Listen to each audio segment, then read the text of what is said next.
That's a very good question from Sam Clerge, UK. Sam says something very naive, it's almost endearing. I say this with love and respect.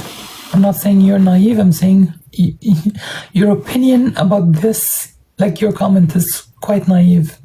Anyways, Sam says, my point is that I haven't seen a religion that brings peace through our history but wars.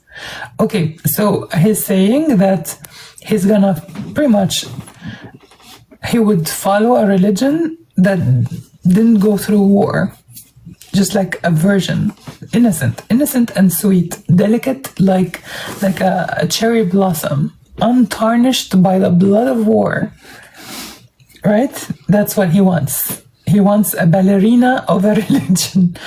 Okay, let's investigate that for a second. Let's see how logical that is.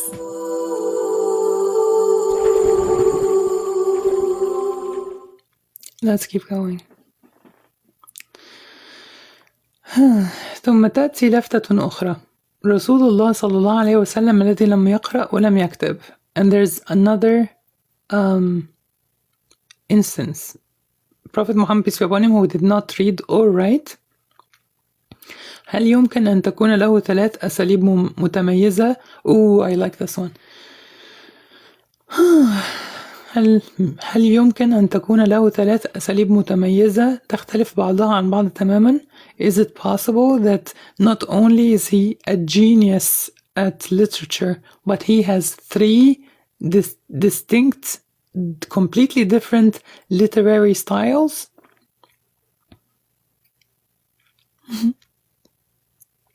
Like saying that, I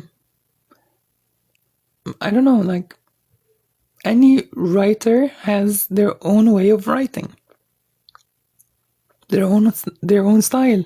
Like I was giving an example earlier, you can identify the artist by the art. So would it make any sense that Prophet Muhammad, peace be upon him, not only is a literary genius, but he has 3 completely different modes of writing, 3 styles of writing? The Arabic in the Qur'an, the style is completely different from the Arabic of Hadith, completely different from the Arabic in Divine Hadith. Divine Hadith is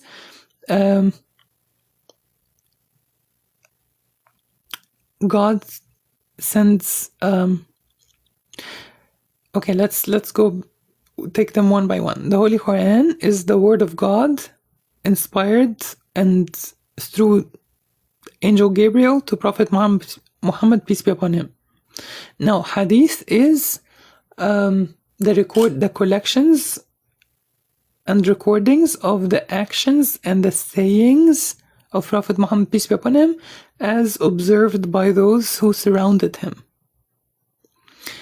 And Divine Hadith is when he was in his day-to-day life, and he would say that God says so and so and so and so, which is not the Quran. It's outside of the Quran, but he's telling something about God's saying it. So these 3 very distinct sources of Islamic teaching has completely different styles, literary styles. How come they come from the same person, if you claim that he came up with it? So let's read. وهي أسلوب القرآن الكريم وأسلوب الأحاديث القدسية وأسلوب الأحاديث النبوية. And the 3 styles are the Holy Quran, Divine Hadiths, and Prophetic Hadiths. لا توجد عبقرية في الدنيا من يوم أن خلقت إلى يومنا هذا لها 3 أساليب لكل منها طابع مميز لا يتشابه مع الآخر. There's no genius, meaning there's no talent in the world that has, from the beginning of creation till today, that has 3 distinct styles, and each one has its unique flavor that doesn't have anything to do with the other. كيف يمكن أن يفرق? For example, if you listen to Mozart, you would know that this is Mozart. If you listen to Beethoven, you would know that this is Beethoven. But imagine Mozart having like 3 completely different styles, and all 3 are geniuses. It's unnatural. كيف يمكن أن يفرق رسول الله صلى الله عليه وسلم وهو يتكلم بين القرآن والحديث القدسي والحديث النبوي? So how, when all these 3 sources, Quran, divine hadith, prophetic hadith, were recorded simultaneously, they were uttered by him simultaneously, but each one has a different style. How how is that even possible?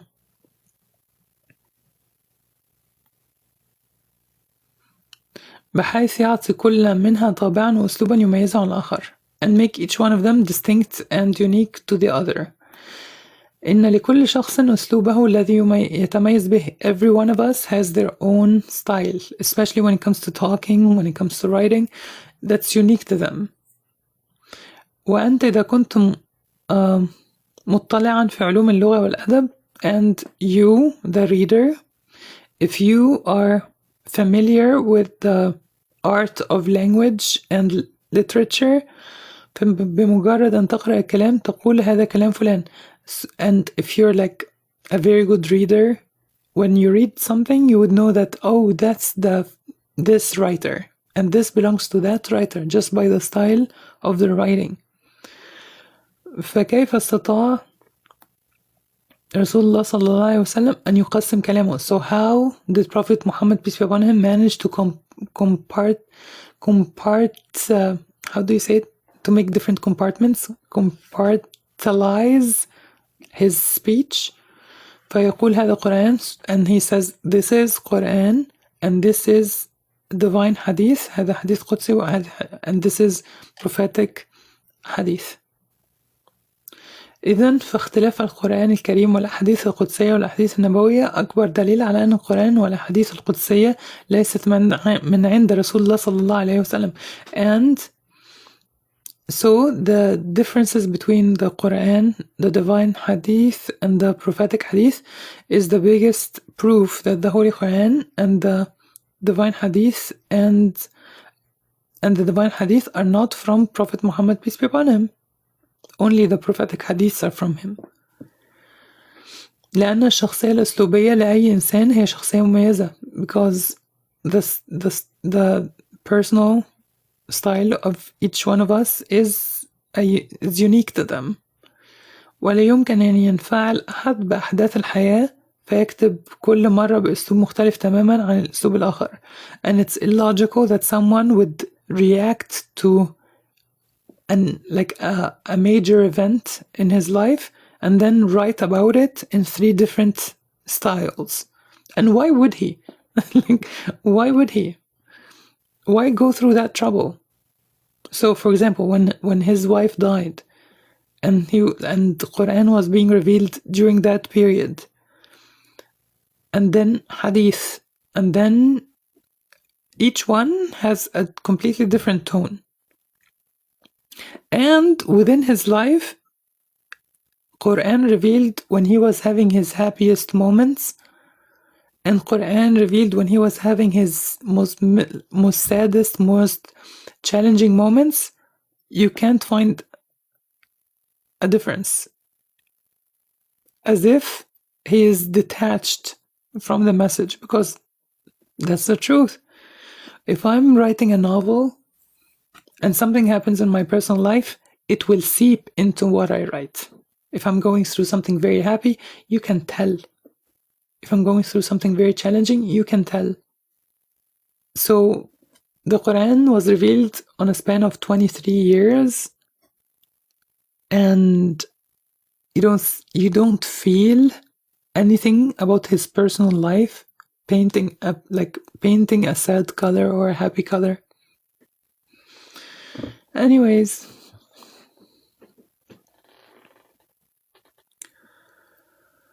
أو يكتب اليوم بأسلوب وغدا بأسلوب وبعد غد بأسلوب, or to write today with a style and tomorrow with a style and the day after with a different style, ثم يعود بعد ذلك إلى الأسلوب الأول, and then after the fourth day he goes like to the first style. Like that's illogical.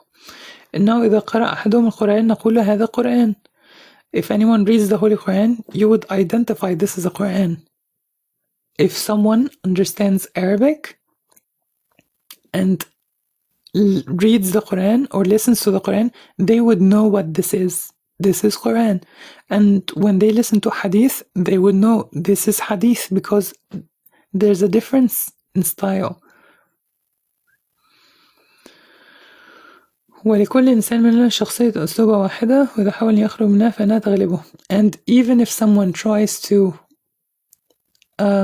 escape their own way of speaking, it will overcome him and he will go back to speaking the way that you speak, because this is like an imprint, like a fingerprint. You talk the way you talk. والفروق هائلة في الأساليب بين القرآن والأحاديث القدسية والأحاديث النبوية أكبر دليل على صدق رسالة محمد صلى الله عليه وسلم. Yeah, it goes back to confirm in the conclusion that completely different styles, each one of the three, and this proves that he is authentic and honest about being a prophet. Bismillah ar-Rahman ar-Rahim. If you have any questions, please ask me. Bismillah. Alhamdulillah. Please make sure your questions have to do with what we're reading.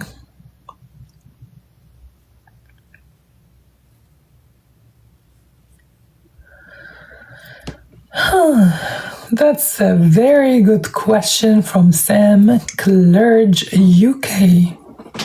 Sam says something very naive, it's almost endearing. I say this with love and respect.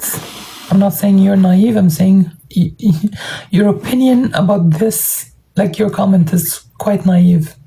Anyways, Sam says, my point is that I haven't seen a religion that brings peace through our history but wars.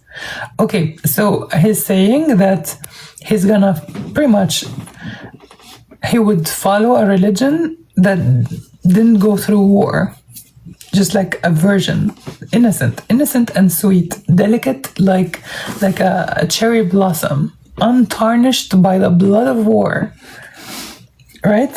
That's what he wants. He wants a ballerina of a religion. Okay, let's investigate that for a second. Let's see how logical that is. Okay, if there's a religion, let's say religion,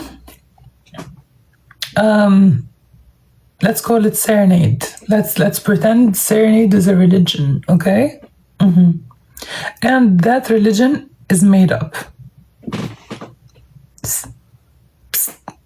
I made up a religion. It's called Sarahnade. Don't tell anyone. Let's promote it. Okay? So I made it up. It's not real, but I'm keeping that a secret. So, and I'm trying to influence people to join that religion, and I'm promoting it as the most peaceful religion, that no one goes through war with me, I don't wage war towards anyone, nothing. I'm just, it's a beautiful, it's a pink religion, okay? Okay. Because it's a false religion, no one bothers. No one, if you believe in good and evil, if I made up a false religion, evil has no problem with me. Therefore, there's no epic battle. There's no back and forth. Do you understand? But if I represent a true religion, and this true religion, because it's true, because it's from the Creator, it's based in justice, harmony, morality. Now, does this go with the pleasures of people, or goes against? Does it promote indulging in your desires, or does it promote constraining your desires so that you wouldn't trespass on other people's desires as well. Because we don't live alone in the universe. You live with other people. And if you open the door to your desires unchecked, uncontrolled, you're bound to trespass over someone else's desires. Right?